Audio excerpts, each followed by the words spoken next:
ओम श्री गुरुवे नमः। मानवीय गरिमा की दो मूलभूत कसौटियाँ। भाग एक। बुद्धि को शरीर का एक भाग माना गया है। उसे मस्तिष्कीय उत्पादन भी कह सकते हैं। जीवन संचालन के क्षेत्र में पशु और मनुष्य में भिन्नता पाई जाती है।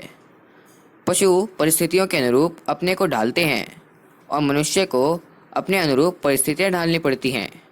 यह कार्य वह बुद्धि वैभव के सहारे ही कर पाता है, अन्यथा शरीर रक्षा ही उसके लिए एक समस्या बन जाए और अपनी दुर्बल काया के आधार पर प्रकृति परिवर्तन के प्रभाव भी सहन न कर सके।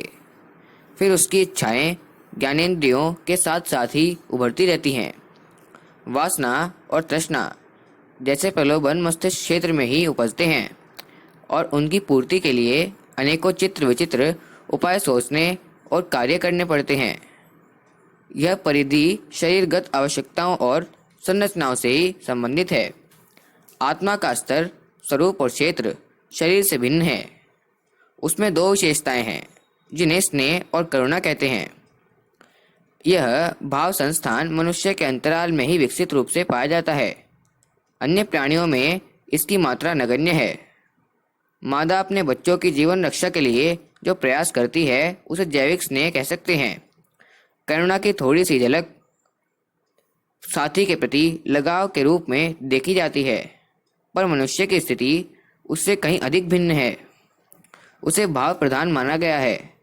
भावनाएं शरीर से सीधी संबंधित नहीं हैं, वरन वे मनुष्य के अंतःकरण के साथ जुड़ी रहती हैं और उनका स्तर एवं अनुपात यह बताता है कि व्यक्ति अंतःकरण की आत्मसत्ता की दृष्टि से कितना विकसित हो चुका है। बच्चे भी साथ साथ खेलते हैं, एक अभिभावकों के साथ अधिक निकटता पसंद करते हैं। बड़ी आयु में भी यह विकसित होता रहता है, केवल माध्यम बदलता है। पति पत्नी के बीच उत्पन्न होने वाली घनिष्ठता मित्र और साथियों का साहचर्य का आधार स्नेह ही है। सहकारिता इसी का विकास है। परिवार और समाज इसी पर आधारित होते हैं।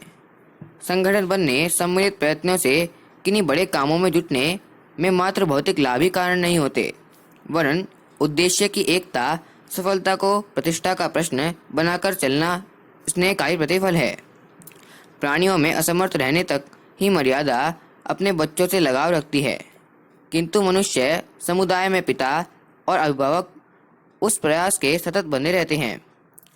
समान विचार और कार्यों से संबंधित व्यक्ति भी आपस में जुड़ जाते हैं। समाज की संरचना, परिवार का गठन स्नेह के आधार पर ही संभव हो सकता है, अन्यथा कोई किसी के काम न आता। न मिलजुल कर रहते, मिल बांट कर न काम करते और न ही आकांक्षा उत्पन्न। यह दैवी गुण है।